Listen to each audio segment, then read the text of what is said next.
છે અને બીજું સાહેબ તમે આની અંદર મને સ્લેબ આપ્યા છે, આ તમે સ્લેબ આપ્યા છે બરાબર છે।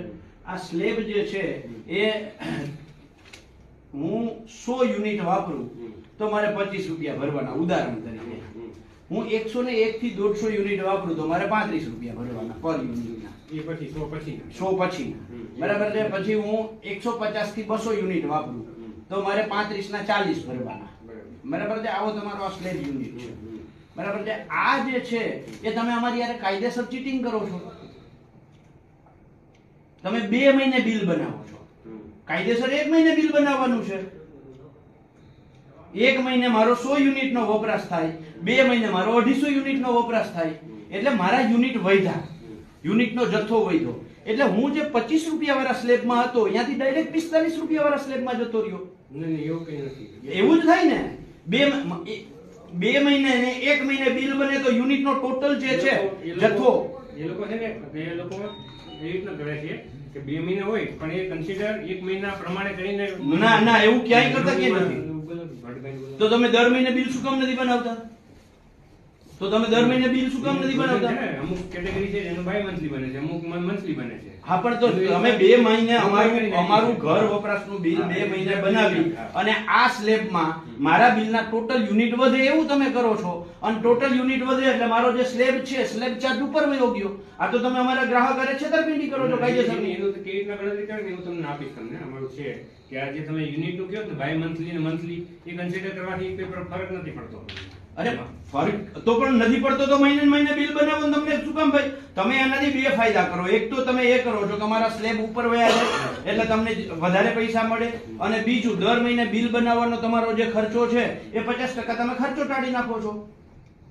અને જે નોટિસ તમે આપી છે મને, આ નોટિસ જે આપી છે સાહેબ, આ નોટિસ તમે 2003 ઇલેક્ટ્રિસિટી એક્ટ ની કલમ 56(1) મુજબ આપી છે, બરાબર છે। આ 56(1) છે તમારી સામે, 56(1) નો પાર્ટ બી, બરાબર છે, એની અંદર બહુ સ્પષ્ટ લખ્યું છે કે 6 મહિને તેમના અને લાયસન્સ ધારક વચ્ચેના કોઈ પણ વિવાદના નિરાકરણ સુધી તેના દ્વારા અગાઉના 6 મહિના દરમિયાન ચૂકવવામાં આવેલા વીજળીના સરેરાશ ચાર્જ ના આધારે ગણતરી કરેલ દરેક મહિના માટે, શું લખ્યું છે?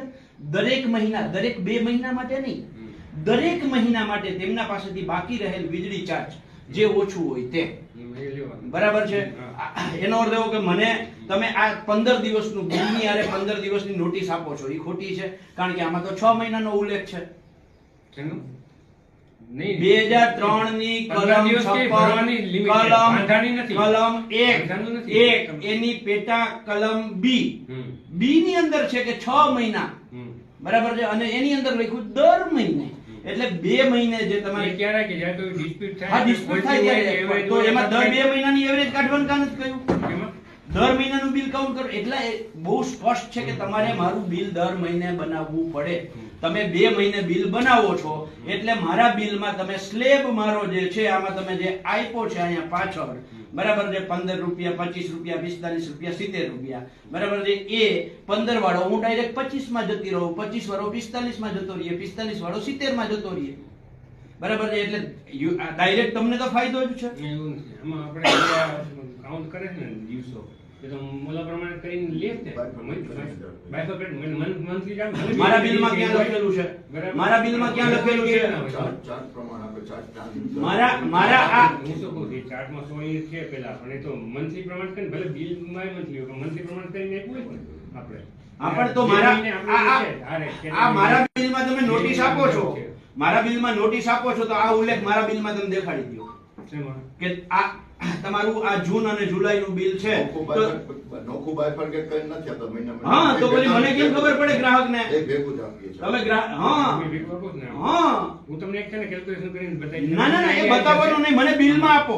તમે મને એકને સંતોષ કરવાની જરૂર નથી, તમારે VGVCL ના લાખો ગ્રાહકોને સંતોષ થાય કે મારું આ 2 મહિનાનું બિલ છે, એમાં પહેલા મહિનામાં આટલા યુનિટ વપરાણ હતા, બીજા મહિનામાં આટલા યુનિટ વપરાણ હતા, અને પહેલા મહિનાનો આટલો સ્લેબ લાગ્યો છે, બીજા મહિનાનો આટલો સ્લેબ લાગ્યો છે, તમે મને દેખાડો મારા બિલમાં। તમે મારા બિલમાં નોટિસ આપો છો કારણ કે તમારે રૂપિયા જોઈએ છે, મારા બિલમાં જે ઇન્ક્લુડિંગ નોટિસ નથી આપવાની ઈ નોટિસ તમે આપો છો, કારણ કે તમારે રૂપિયા આપવાના છે ને તમારે જે આપવાનું છે એ આમાં ક્યાંય કરતા ક્યાંય તમે મને જાણ જ નથી કરતા.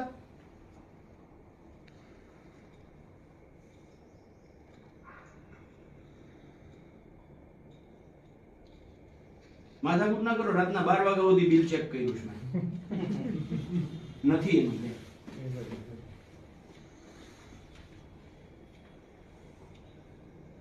એટલે આ કાયદેસરનું પીજીવીસીએલ અમારી સાથે ફ્રોડ કરે છે, ના ફ્રોડ ગ્રાહકો સાથે ચીટિંગ કરે છે.